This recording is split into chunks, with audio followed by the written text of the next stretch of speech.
Property విషయంలో confusion గా ఉన్నారా? గేటెడ్ కమ్యూనిటీలో ఫ్లాట్ తీసుకోవాలా లేదా విల్లా తీసుకోవాలా? మన పిల్లల భవిష్యత్ కోసం ఓపెన్ ఫ్లాట్ తీసుకోవాలా? మన హైదరాబాద్ లో ఏ లొకేషన్ లో కొంటే మంచి అప్రిసియేషన్ వస్తుంది? మరి నమ్మకమైన ప్రాపర్టీ కొనాలంటే నమ్మకమైన గైడ్ కావాలి కదా. ప్రాపర్టీ అడ్వైజర్ కోసం సంబంధించండి వరాహస్వామి ప్రాపర్టీ గూగులర్. కాంటాక్ట్ 7207218485. శని వక్రగతి జూన్ 29, 2004 సంవత్సరం నుంచి నవంబర్ 15, 2024 సంవత్సరం వరకు మనకి కుంభరాశిలో ఉన్నటువంటి శని వక్రగతి చెందుతున్నాడు. దీనివల్ల మనకి ఈ 12 రాశుల మీద దాని ప్రభావం ఏ విధంగా ఉంటుంది, ఏ ఏ రాశులకి మంచిగా ఉంటుంది, ఏ ఏ రాశులకి మంచిగా ఉండదు, అసలు వక్రగతి అంటే ఏమిటి, ఈ విషయాలు మనం ఈ వీడియోలో తెలుసుకుందాం. అంటే శని రెట్రోగ్రేడ్ అనమాట. రెట్రోగ్రేడ్ అంటే వెనక్కి నడుస్తున్నాడు. ప్రతి గ్రహము కూడా ముందుకు నడుస్తూ ఉంటుంది. సో సర్టైన్ సర్కమ్స్టెన్సెస్లో కొన్ని ప్రత్యేకమైనటువంటి పరిస్థితుల్లో ఈ యొక్క శని వెనక్కి నడుస్తాడు. దాన్నే వక్రగతి అంటారు. ఆ వక్రగతి వలన మనకి ఏమిటి నష్టం జరుగుతుందా, శుభం జరుగుతుందా? అసలు శనీశ్వరుడు వక్ర దృష్టితో చూస్తున్నాడు అంటాం. వక్ర దృష్టితో చూడడం అంటే ఏమిటంటే, ఇప్పుడు మామూలుగా సభ్య దశలో చూస్తున్నాం అంటే అందరూ మనకులాగా చూడడం అన్నమాట. వక్ర దృష్టితో చూడడం అనేది, ఇప్పుడు ముక్కు ఇక్కడ ఉంది, దీన్ని ఇలా క్రీగంట చూడడం, ఇలా వెనక్కి తీసుకు ముక్కు ఇక్కడ ఉంటే ఇక్కడ ఇలా చుట్టూ తిప్పి తీసుకొచ్చామంటాం కదా. అలా ఆ శనీశ్వరుడు ఏం చేస్తాడంటే ఈ యొక్క క్రూరమైనటువంటి దృష్టితో చూస్తాడు. అప్పుడు కేవలం మానవులు కాదు, దేవతలు, నవగ్రహాలు, బ్రహ్మ విష్ణు మహేశ్వరులు, సాక్షాత్తు ఆదిపరాశక్తి అందరూ కూడా భయపడాల్సిందే. శని ఒక స్వయం ప్రతిపత్తి కలిగినటువంటి ఒక గ్రహం. అది అంటే it is an autonomous planet, అటానమసిటీ ఉంది. అంటే ఆయన తను ఊరికనే తెచ్చుకోలేదు, అది తన తపశ్శక్తితో ఆ వరాన్ని పొందాడు. అండ్ ఆ సోలార్ సిస్టంలో, ఆ సౌర కుటుంబంలో శనిది ప్రత్యేక స్థానం ఉండాలా, రవి కంటే చాలా గొప్పగా ఉండాలా అని చెప్పి వరం పొందాడు. అందువల్లనే సూర్యనారాయణమూర్తికి, రవికి పూజలు ఉంటాయి. మనం అందరం పూజలు చేస్తాం, అన్ని గ్రహాలకి పూజలు చేస్తాం. కానీ శనికి మాత్రము చక్కటి కీర్తి ప్రతిష్టలు, ప్రత్యేక పూజలు ఉన్నాయన్నమాట. అంటే తైలాభిషేకం, ఇవన్నీ కూడా. అందువల్ల ఎప్పుడైతే ఈ యొక్క సూర్యనారాయణమూర్తిని, శనిని అవమానించాలని చెప్పి అక్కడ నవమండాలలో ఒక స్థానం, సీట్ ఇవ్వాలి, ఆయనకి ఆసనం ఇవ్వాలి. అప్పుడు శనీశ్వరుడు ఏంటంటే సహజంగా ఆయన తన తల్లిని సరిగ్గా చూడలేదు అనేటటువంటి దృష్టితో తన తండ్రి అయినటువంటి సూర్యనారాయణమూర్తి మీద కోపం ఉండేది. దాంట్లో శనీశ్వరుడు తప్పేం లేదు, మాతృభక్తి ఎక్కువ. అందువలన ఎవరికైతే శనికి సభ్యదశలో ఉంటాడో వాళ్ళకి తల్లి పట్ల ఆరాధనా భావన ఎక్కువ ఉంటుందన్నమాట. అప్పుడు బంగారం కుర్చీలో కూర్చోబోతుంటే ఇది బృహస్పతిది అంటాడు, వెండి కుర్చీలో కూర్చోబోతుంటే ఇది చంద్రుడిది అని, ఇలా ప్రతిదీ రాగి కుర్చీలో కూర్చోబోతుంటే ఇది కుజుడిది అని చెప్పి సూర్యనారాయణమూర్తి రవి అవమానిస్తాడు శనిని. అప్పుడు లోహం కుర్చీ ఆఖరిగా మిగిలితే ఆ లోహం కుర్చీలో కూర్చోబెడతాడు, ఇనప కుర్చీలో. అప్పుడు శనీశ్వరుడు ఏమంటాడంటే, ఈ లోహానికే నేను వైభవాన్ని తీసుకొస్తాను అని చెప్పి తన త్రిశూలాన్ని తెచ్చుకొని, కర్మకారకుడు అయినటువంటి ఆయన, కర్మఫలదాత ఆయన వచ్చి దర్జాగా ఆ కుర్చీలో కూర్చుని ఆ యొక్క ధర్మానికి నిష్పక్షపాతంగా ఇస్తాడు.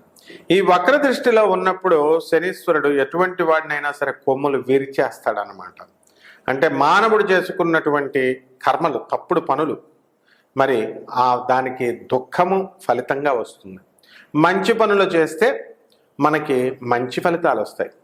మనకి సంచిత కర్మలు, ఆగామి కర్మలు, ప్రారబ్ధ కర్మలు అని చెప్పేసి మనం చాలా రకాల కర్మలు ఉన్నాయి. సంచిత కర్మలు అంటే క్యుములేటివ్, మనం 7 జన్మల నుంచి, ఒక 20 జన్మల నుంచి వచ్చినటువంటి క్యుములేటివ్, దీన్ని సంచిత కర్మ అంటాం. ఈ కర్మలన్నీ కూడా మనం పోగొట్టుకోవాలి. అందువలన ఈ యొక్క శని యొక్క క్రూర దృష్టితో మనకి చూసినప్పుడు మనకి శని జన్మరాశిలో ఉన్నటువంటి కుంభరాశికి వక్రదృష్టితో చూసినప్పుడు మధ్యమ ఫలితాలు ఇస్తాడు. అలాగే శని మరి మేన రాశిలోకి వెళ్ళినప్పుడు మనకి మధ్యమ ఫలితాలు ఇస్తాడు. ఆ తర్వాత మేషరాశిని చూసేటప్పుడు జన్మంలో ఉన్నటువంటి ఆ శని చక్కటి స్థానాన్ని, మంచి దశని ఇస్తాడు. ఆ తర్వాత వృషభ రాశికి మధ్యమ ఫలితాలు. మిథున రాశికి మనకి వరస్ట్ ఫలితాలు. తర్వాత శని కర్కాటక రాశిని చూస్తున్నప్పుడు అద్భుతమైనటువంటి ఫలితాలు ఇస్తాడు. సింహ రాశికి హీనమైనటువంటి ఫలితాలు. కన్యా రాశికి మధ్యస్థ ఫలితాలు. తర్వాత తులారాశికి ఏమీ బాగుండదు. ఆ తర్వాత వృశ్చిక రాశికి బ్రహ్మాండంగా ఉంటుంది. తర్వాత ధనుస్సు రాశికి బ్రహ్మాండంగా ఉంటుంది. తర్వాత వచ్చినటువంటి మకర రాశికి యావరేజ్గా ఉంటుంది. ఈ విధంగా ఈ 12 రాశుల మీద మనకి ఈ శని వక్రగతి పడుతుందన్నమాట. ఈ మిథున రాశి వారికి జూన్ 29, 2024 సంవత్సరం నుంచి మళ్ళీ నవంబర్ 15, 2024 సంవత్సరం వరకు మనకి ఎటువంటి ఫలితాలు మనకి రాబోతున్నాయి, మధ్యమ ఫలితాలు రాబోతున్నాయి. అంటే మోర్ దాన్ 50% కాకపోయినా 40%, 45% ఫలితాలు మిథున రాశి వాళ్ళకి వస్తాయి. వీటి గురించి ప్రొఫెసర్ డాక్టర్ ముల్లపూడి సత్యనారాయణమూర్తి నేను మీకు తెలియజేస్తున్నాను. మీకు ఈ యొక్క మిథున రాశి మీ అన్నదమ్ములతో మీకు దెబ్బలాటలు జరిగినాయి, ఆస్తి విషయాల కోసం అని చెప్పి కుటుంబంలో తగాదాలు, ఇవన్నీ కూడా మీ మీద అనవసరమైనటువంటి గ్రడ్జ్ పెట్టుకోవడం జరిగింది. అది మీరు కూడా మీ ప్రవర్తన కూడా అలాగే ఉందన్నమాట. కాబట్టి మీ తల్లిగారి వల్ల మీకు ఇటువంటి సమస్యలన్నీ కూడా మెయిన్గా వచ్చినాయి.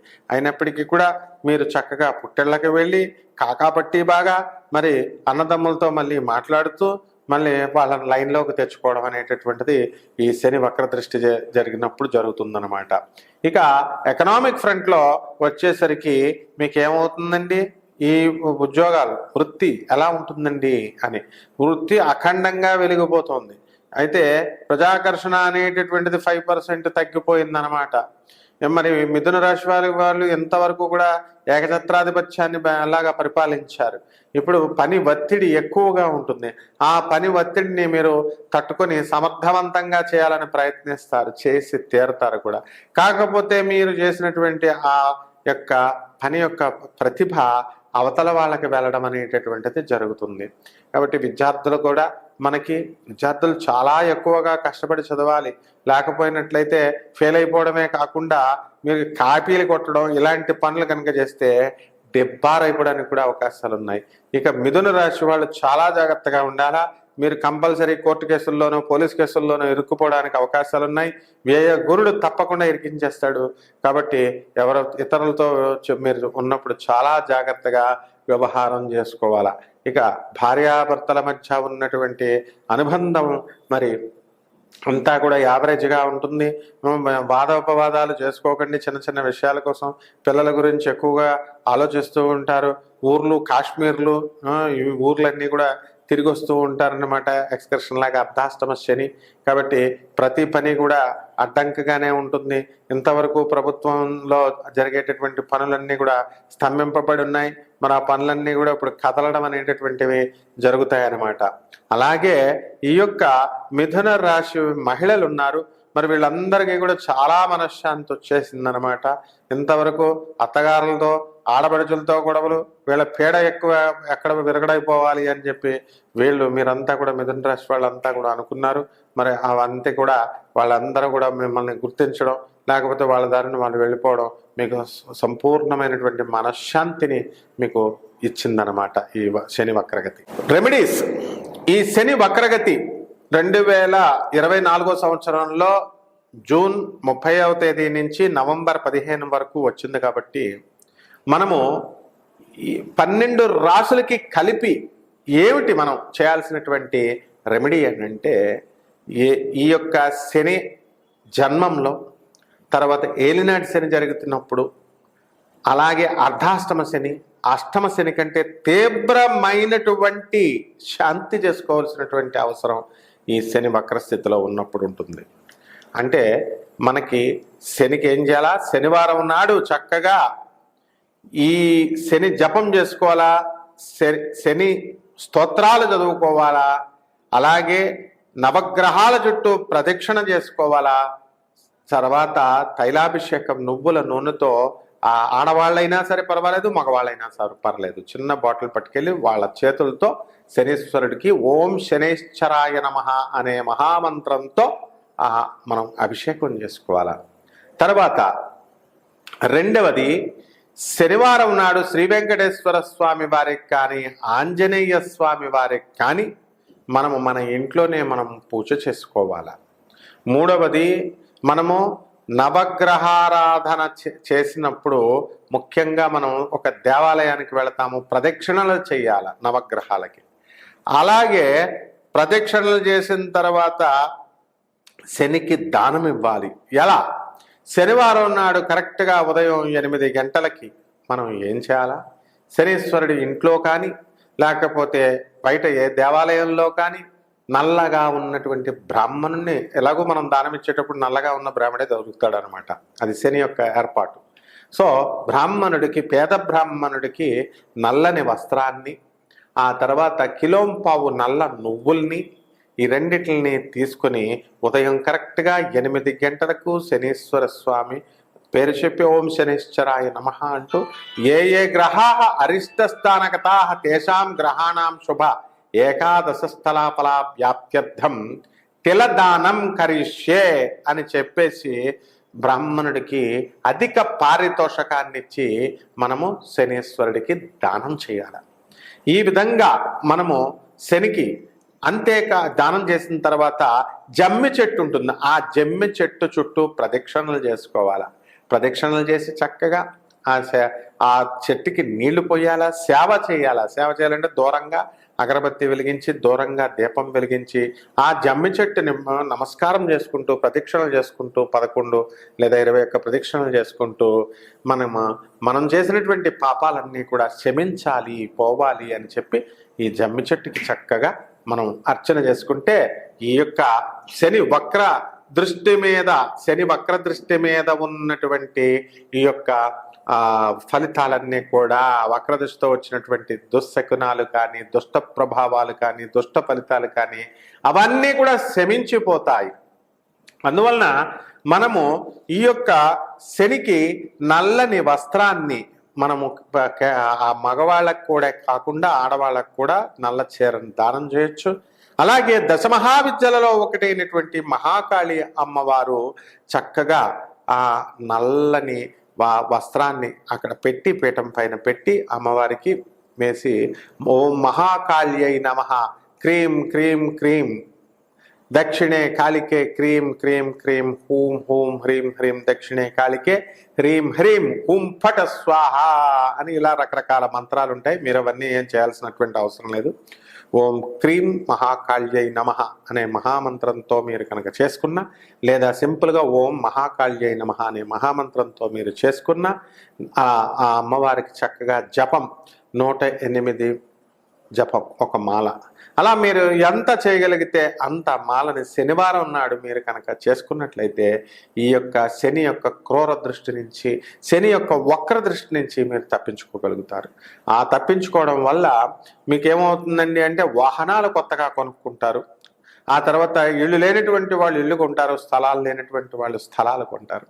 అదే శని వక్రదృష్టితో ఉన్నప్పుడు మనకేమవుతుందంటే వాహనాలు కొంటాం, కానీ మన పిల్లలు పట్టుకెళ్ళి లైసెన్స్ లేకుండా తీసుకెళ్ళినప్పుడు అది పోలీసు వాళ్ళు పట్టుకుంటారు. వయసులో మైనర్ తోలుతున్నాడు కాబట్టి ఆర్సీ బుక్ ఏమి ఉండవు, లైసెన్స్ గీసెన్స్, కాబట్టి కేసులు రాస్తాడు. పిల్లవాడు చేసిన తప్పుకు మీరు తల్లిదండ్రులు మీ పైన కేసులు రాస్తారు. ఇలా అనవసరమైనటువంటి విషయాల్లో ఇరుక్కుంటారు. అలాగే నీలాప నిందలు, మీరు ఏమీ లేనిదే ఎవరినో ఏదో అన్నట్టు, ఆ విధంగా నీలాప నిందలు ఇవన్నీ కూడా రావడానికి అవకాశాలు ఉన్నాయి. కాబట్టి ఈ శనికి తైలాభిషేకాన్ని కనుక మీరు జరిపించుకున్నట్లయితే మీ ఇంట్లోనే చేసుకోవచ్చు. నవగ్రహ దేవాలయానికి వెళ్ళి మీ చేతులతోనే చేయొచ్చు. అంతేగాని శనీశ్వరుడు గుళ్ళ లోపలికి వెళ్ళి మనం చేయాల్సినటువంటి ఆడవాళ్ళు రావక్కర్లేదు, దాని పంతులు గారులు వాళ్ళు చెప్తూ ఉంటారు. కానీ బయట ఉపదేవాలయాలు, నవగ్రహ దేవాలయాలు ఉంటాయి కాబట్టి అక్కడ మీరు చక్కగా వేసుకుని ఓం శనీశ్వరాయ నమః అనేటటువంటి మంత్రంతో మీరు చేసుకోండి. చక్కగా ఈ జూన్ 29 నుంచి అంటే జూన్ 30 నుంచి నవంబర్ 15 వరకు జరిగేటటువంటి ఈ వక్ర దృష్టి ప్రభావం వలన వచ్చేటటువంటి సమస్త దోషాలు మీకు పోయి సుఖవంతమైనటువంటి జీవితం ఈ 4.5 నెలలు మీకు వస్తుంది. శుభమస్తు.